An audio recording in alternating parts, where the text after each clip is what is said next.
सर्दियां आते ही हम बहुत सारी समस्याओं का सामना करते हैं, जिनका समय पे अगर समाधान ना मिले तो हमारे बहुत सारे पैसे भी खर्च हो जाते हैं। Hello, good morning viewers, welcome to back my YouTube channel.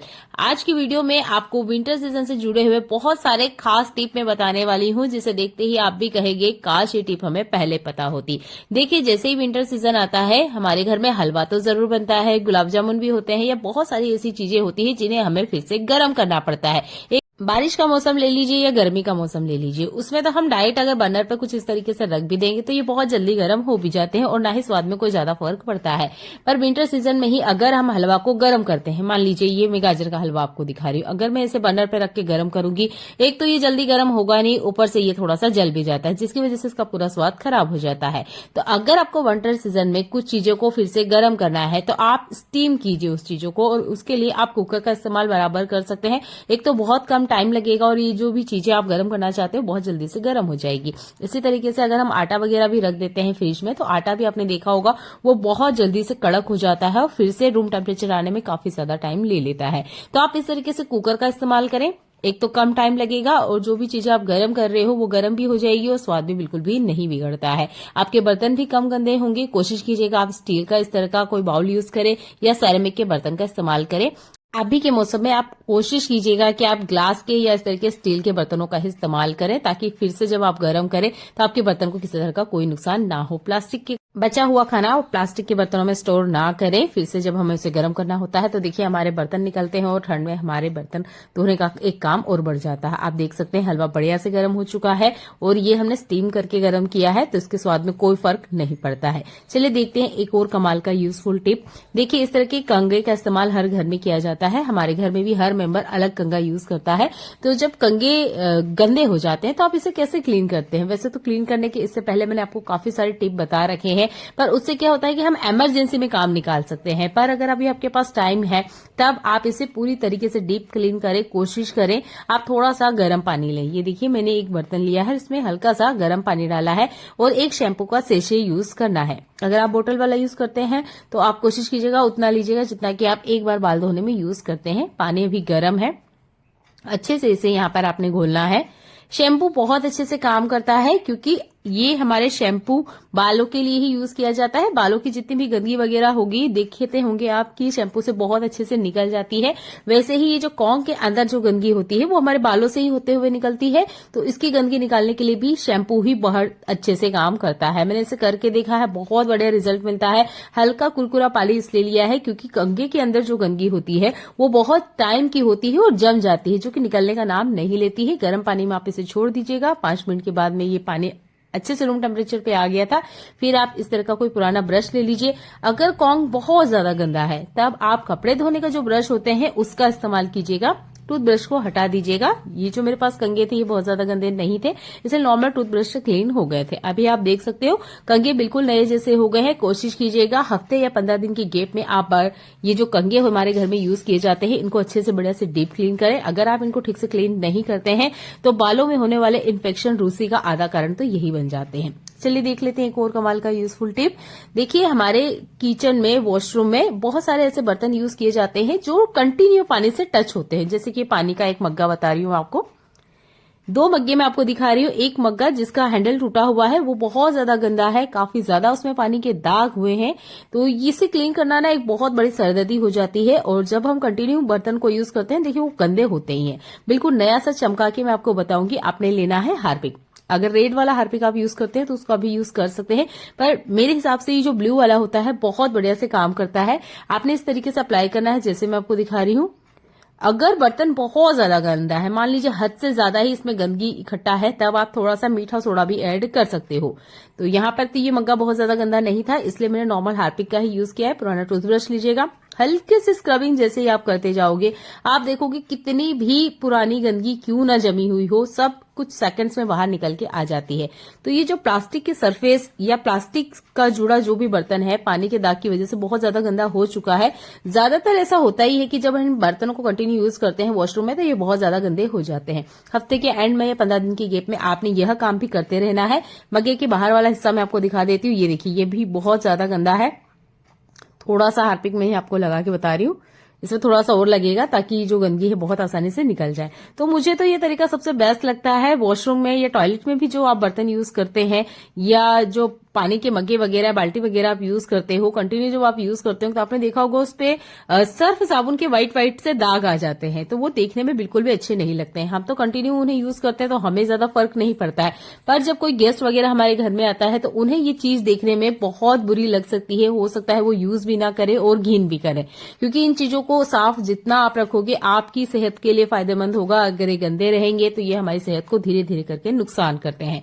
Harpic का बराबर यूज कर सकते हैं। अगर आपको लगता है कि हार्पिक नहीं यूज करना चाहिए तो आप बिल्कुल अवॉइड कर सकते हो। आप चाहें तो यहाँ जैसे कि मैंने आपको बताया शैम्पू, आप उसका भी यूज कर सकते हो। हार्पिक अच्छे से क्लीनिंग का काम करता है, इसलिए मैं हार्पिक का यूज करके बता रही हूँ, क्योंकि पानी के दाग आपने भी देखे होंगे बहुत आसानी से तो बिल्कुल नहीं निकलते हैं। अगर आप हार्पिक नहीं यूज करना चाहते तो आप यहाँ पर येलो वाला जो एसिड होता है जो कि हम लेटरिन के अंदर यूज करते हैं उसका भी आप यूज कर सकते हो। वो बहुत ज्यादा रिस्की होता है, इसलिए मैं कभी उसका यूज करना नहीं बताती हूँ, पर अगर आपको यूज करना ही है तो आप वो वाले एसिड का भी यूज कर सकते हैं। उससे भी जो पानी के दाग है बहुत अच्छे से क्लीन हो जाते हैं। बस स्टील पे उसका इस्तेमाल मत कीजिएगा और ना ही आपने हार्पिक का स्टील पे इस्तेमाल करना है। रिजल्ट आपके सामने है। मग्गे में आप फर्क करके नहीं बता सकते कि कौन सा मग्गा गंदा था, फिर भी मैं आपको बता देती हूँ। ये जो हैंडल टूटा हुआ मग्गा था ये गंदा था और जिसे मैंने अभी बिल्कुल अच्छे से क्लीन करके आपको दिखाया है।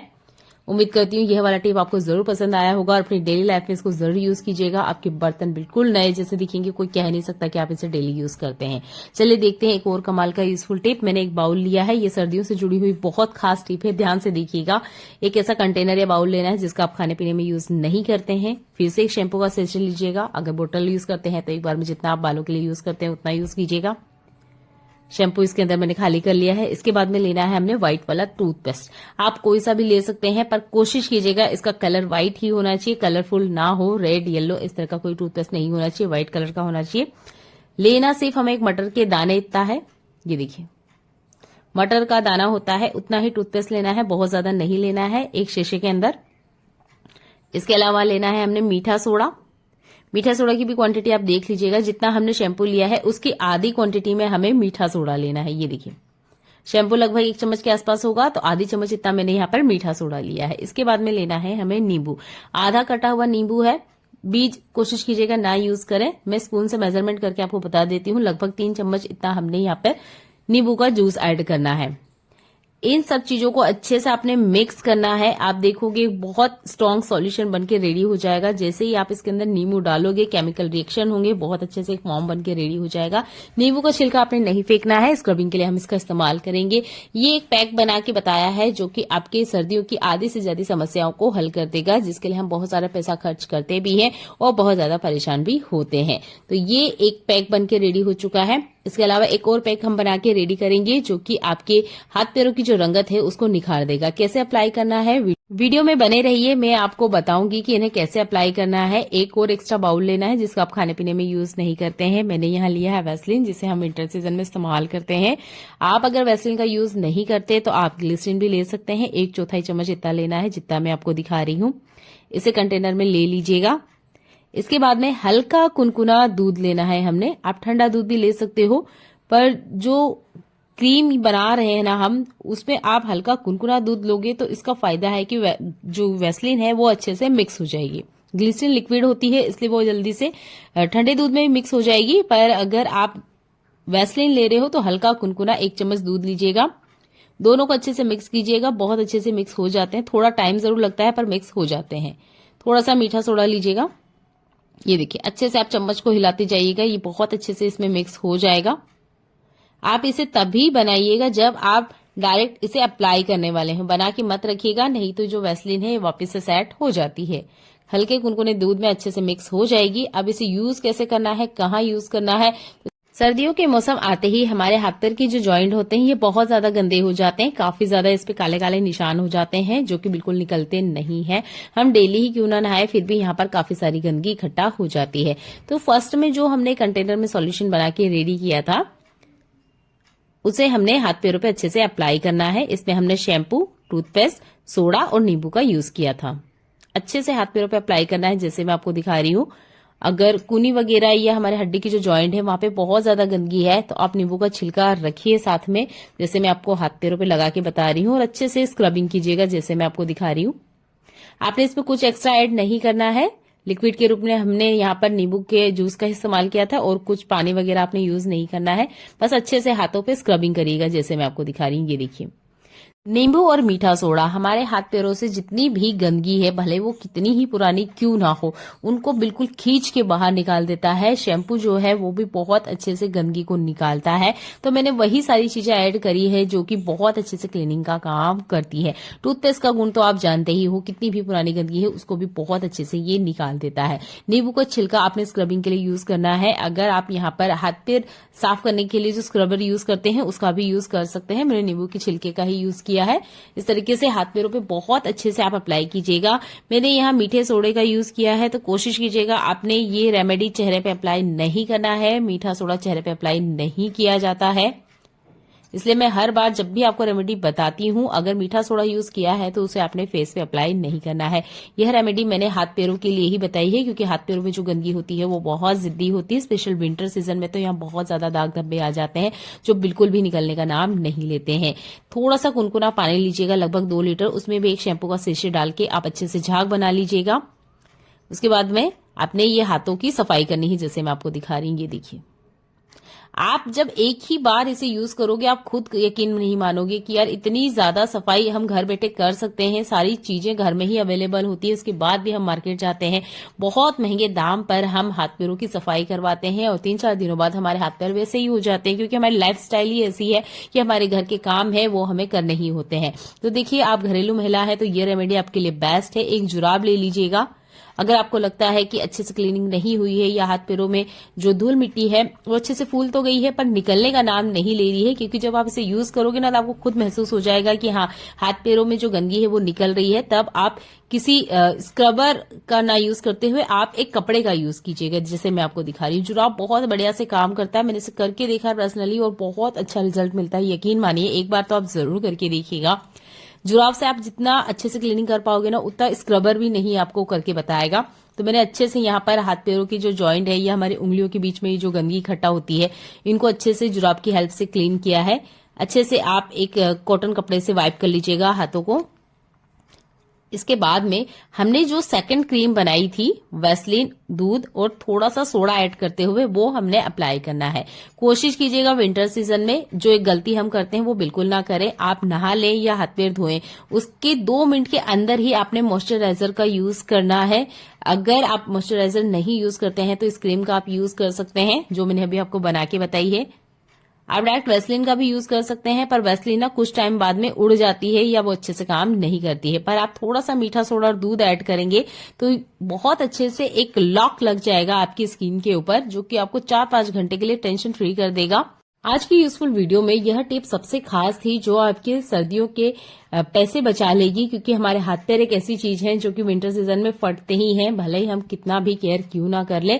तो हफ्ते में 2 बार आप इस रेमेडी को यूज कीजिएगा। देखिए, मैंने अपने हाथों में ले रखी है कैंडल, ये जिसे हम मोमबत्ती भी कहते हैं। तो मैंने लगभग यहाँ पर 2 कैंडल लिया है। इसे आप कढ़ाई या कोई ऐसा बर्तन यूज कीजिएगा जिसमें आप इसे मेल्ट कर सकें। ये देखिए, इस तरीके से आप रख दीजिएगा। मीडियम फ्लेम पर आपने इसे पकाना है, यानी कि ये जो मोम है इसे हमें पिघलाना है। इसके बाद में हमें यहाँ कुछ चीज ऐड करनी है, ये है वैसलीन। अगर आप वैसलीन यूज नहीं करते हैं तो आप ग्लिसरीन भी यूज कर सकते हैं, जो लिक्विड होता है। तो ये लगभग 1 चम्मच इतना लेना है।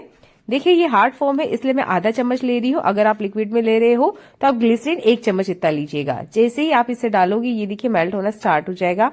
यहाँ पर जो येलो कलर का आप लिक्विड देख सकते हो ये है सरसों का तेल। मैं थोड़ा शूट करना मिस कर दी थी, तो यहाँ पे लगभग 2 चम्मच इतना हमें सरसों का तेल भी लेना है। कैंडल, सरसों का तेल और आधी चम्मच इतना वैसलीन। वैसलीन नहीं है तो आप यहाँ पे 1 चम्मच ग्लिसरीन ले सकते हैं। इसके बाद में कुछ और चीजें ऐड करेंगे। ये है नारियल का तेल, ये भी लगभग हमें 1 चम्मच लेना है। इसके अंदर आप जैसे ही डालोगे देखिए ये सब चीजें मेल्ट होना स्टार्ट हो जाती है। मीडियम फ्लेम पे लगभग 15 से 20 सेकंड तक हमने इन्हें अच्छे से मेल्ट कर लेना है, यानी कि ये सारी जो चीजें हैं ये अच्छे से मिक्स हो जानी चाहिए। जैसे ही मिक्स हो जाए आपको गैस बंद कर देना है। इसे रूम टेम्परेचर पे मत आने दीजिएगा, ये ठंडा होने पर सेट हो जाता है। इसके अलावा हम आपको बताएंगे इन्हें कैसे स्टोर करके रखना है ताकि ये लॉन्ग टाइम तक चले और कैसे इसका यूज करना है। तो फिलहाल में आप देख सकते हो ये सब चीजें मिक्स हो चुकी है, एक लिक्विड के फॉर्म में आ चुकी है। इसके बाद में हमें एक और चीज ऐड करनी है, ये हमारे घर में होती है, नहीं तो आपको ये किसी भी मेडिकल स्टोर में 5 रुपए में एक कैप्सूल मिल जाएगा। ये विटामिन ई के कैप्सूल है। इस तरह का कोई जार लीजिएगा, ग्लास वाला जार लेंगे तो बहुत अच्छा है। सीजर लीजिए और आपने इसे कट करना है और जो विटामिन ई के कैप्सूल जो हमने 2 लिए हैं ये इस जार के अंदर डालना है। आप चाहें तो यह चीज मेल्ट करते टाइम भी कर सकते हैं। अब मैं इसके अंदर आपको डाल के दिखा रही हूँ। ये देखिए, इस तरीके से आपने इसके अंदर कैप्सूल का जो लिक्विड है वो डाल देना है। अब पूरा कैप्सूल मत यूज कीजिएगा, इस तरीके से कट करके इसके लिक्विड का ही यूज करना है हमें। अब जो लिक्विड हमने बना के रेडी किया था वो इसके अंदर डालना है। ये देखिए कुछ इस तरीके से, जैसे मैं आपको दिखा रही हूँ बिल्कुल आप ऐसे ही इस टिप को फॉलो कीजिएगा। बहुत फायदेमंद ये होने वाली है। तो जितना भी लिक्विड बना के हमने रेडी किया था ये सारा का सारा मैंने इसके अंदर डाल लिया है। इसके बाद में आप स्पून या कोई लकड़ी का चम्मच वगैरह ले लीजिएगा और अच्छे से ना इसको मिक्स करना है, क्योंकि हमने विटामिन ई का जो कैप्सूल है वो ऊपर से डाला था। तो देखिए ये सारी चीजें ना मिक्स होना बहुत जरूरी है। तो अच्छे से आपने इसे मिक्स करना है। ये देखिए मिक्स कर लिया। इसके बाद में मैं आपको इसका यूज बताती हूँ। तो देखिए जैसे ही विंटर सीजन आता है ना हमारी स्किन बहुत ज्यादा ड्राई हो जाती है, वो हाथ की हो पैर की हो। तो ये एक बहुत अच्छा सॉल्यूशन है, बहुत अच्छी सी क्रीम है जो घर बैठे हमने बनाई है। यह सारी सामग्री हमारे घर पे ही होती है। सबको यूज करते हुए यह क्रीम बना के रेडी करना है। पिछली वीडियो में मैंने आपको बताया था कि पैरों को डीप क्लीन कैसे करना है। पहले पैरों को अच्छे से डीप क्लीन कीजिएगा। आप इस वीडियो का लिंक डिस्क्रिप्शन बॉक्स में देख सकते हैं, पहले उस वीडियो को देखिएगा।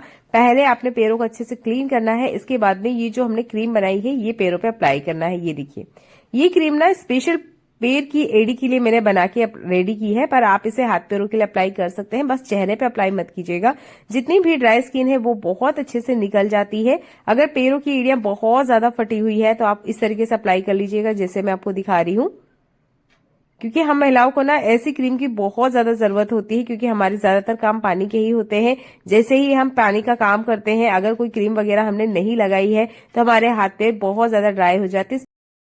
2 घंटे बाद आप पैरों को गर्म पानी से साफ कर लीजिएगा।